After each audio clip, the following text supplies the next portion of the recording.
Hey guys, welcome back to the channel. So today we just saw France show everyone why they're one of the best in the world. Now, yes, it is up against Wales, but look at what they did, right? They put an absolute masterclass beating Wales. Not just beating them, making them a point. 43-0. Wales did not get a single sniff at points. As soon as Wales would get anywhere near their try line, they were throwing everybody, they were throwing the kitchen, they were throwing their shoes, they were throwing everything they possibly can at them to make sure that they do not get anything out of the game. And guess what? They did that, and they did that effectively. Wales were slow, they were not creative, they did not use any form of a kicking game, at least effectively. They lost continuously in scrums, they lost in lineouts, they looked lost. They looked disorganized because you look at what happened in that defensive transition. France kept hitting them. Thomas Ramos's bloody kicking game was so bloody on fire. The only thing that I could potentially say would be he couldn't convert everything. And Le Garec as well. The guy Le Garec, he came on. Like, don't get me wrong, but he made a kick. I think it was on the 74th, 75th minute, just like yards off of Wales' try line, which was just absolutely amazing. But then um, France managed to get a try. I think that was, yeah, I think that was Aldrit's. Yeah, I think that was Aldrit's try. Guy couldn't bloody convert for shit. So the only actual downside that I had for France today was they could not convert bloody tries properly. And that's scary to say. They just could not bloody convert tries. And if that is your biggest problem that you are having, that's saying something. That's not a very big problem at all, right? When you're getting, what, 7 tries in a bloody, hold on, 1, 2, 3, 4, 5, yeah, 7 tries in a single game. 7 tries in a single game. Wales could not do anything to France. We saw this early on. We saw this very early on. We saw how Dupont and Intermac just controlled the game, right? But getting onto Intermac, personally, I feel that that foul was was right to do so, right? Um, yes, yellow. Convert the moment I saw the replay of that tackle, I knew it was going to be a red. The moment I saw that, I knew there's no point even having him sitting down. Send his ass off. That was that was a red. And this now opens up to conversations as what's going to happen. Um, what's going to happen for, I think it's the England game. And what the commentator kind of said makes sense. Would Thomas Ramos fill in at 10? Right? Um, I don't know. Let me know what you think. Who do you think is going to get this nod? Because obviously in Tamak, he's got the red. He's ineligible to play. So it's an interesting one. And you can see how just annoyed and angry he was at it. I think it was Kroos came to him down the sidelines, down the tunnel. But yeah, for me personally, 100% red. But look at what happened a couple of minutes after. What do Wales do? That Wales end up getting a yellow, and it's not because of the actual player himself, right? Yes, he was offside. Um, But the ref outright said, look, I have given you guys far too many chances. Far too many chances. You are getting a yellow, right? And this was the theme of Wales Day today. They are missing tackles. They are making fouls. They are giving penalties. Stupid and unnecessary penalties. They were just giving it away like it's bloody free candy. It's ridiculous. Wales did not help themselves in any way, shape, or form. In any way, shape, or form. You look at how dominant France was. They would use Thomas Ramos. He would kick it out of touch or into touch. He would kick it out. What happens? It goes a couple meters away from the try line, goes up for a line out. Boom. Next thing you know, you got a maul and they're advancing on that try line. Okay. Happened a couple times. What happens? At the breakdown, players like Dupont, later on Le Garec, making plays, using those centers, right?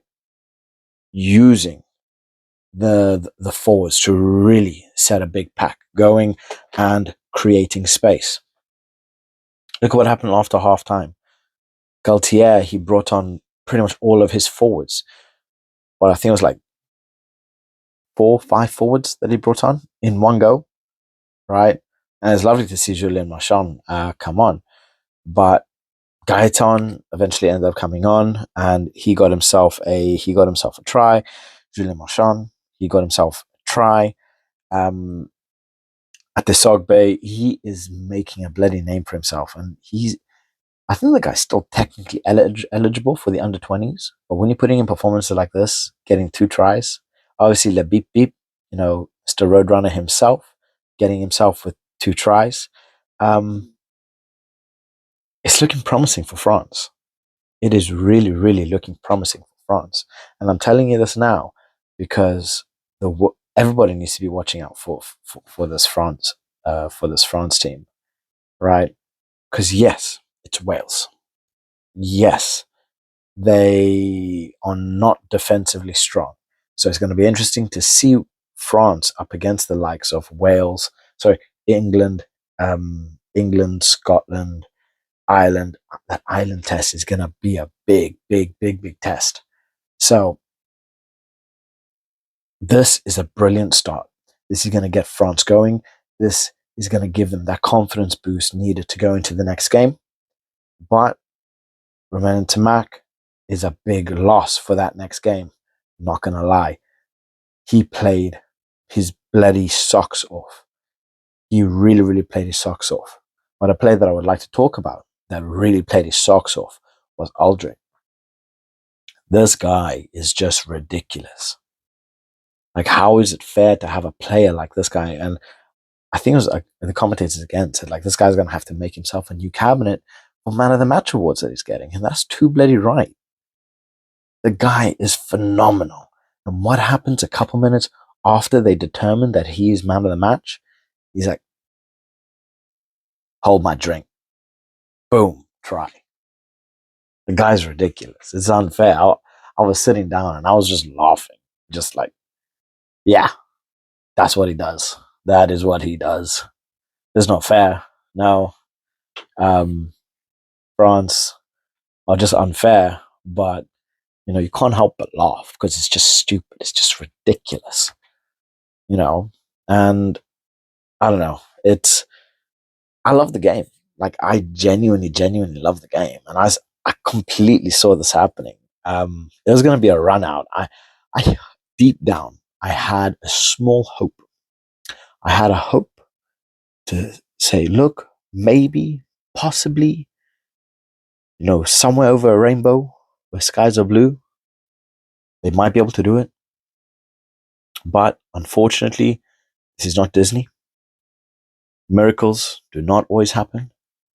And France just like they pulled off their belt and just went to town on Wales' backside. Showed him his daddy. And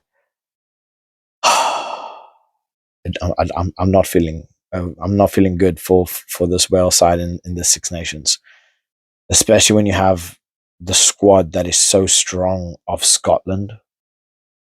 Scotland have a ridiculously strong back.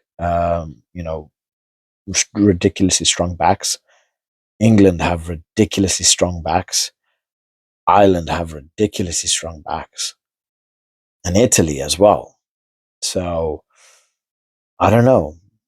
Wales better pull their bloody socks up. They better find something, a wishing well, a guru. They need to be blessed. I don't know. They need to find something, because right now what they are doing is not working. What they are doing right now is not working. So they're really gonna have to do something. Otherwise, they're gonna end up having the rest of this like this, you know. And I'm sure that's what the Welsh do not want. So look, vive la France. The French are winning, and they bloody well deserve it. What a game! Let me know what your guys' thoughts are. I'm pumped. What a way to start the bloody Six Nations. This is exactly what I was so excited for. And France provided everything that you could possibly want. They provided tries, they provided precision, they provided hard tackles. A little bit too hard from Intermac, though, but it was hard. Um, they provided everything you could possibly want in a rugby game. You want to get your children to be interested in rugby? Watch this game. You want your girlfriend, your wife to get interested into rugby? Watch this game. They might fall in love with players like Intermac, but still, not what I'm saying. Watch this game. Now, this is getting me pumped for Ireland versus England tomorrow. Oh, I can't wait. So, guys, have a good night. I'm going to upload this before, so my friends in the southern hemisphere can also get to see this before I wake up. So, otherwise, look, guys, have a lovely night, morning, afternoon, wherever you are, and I'll catch you guys in the next one. Bye.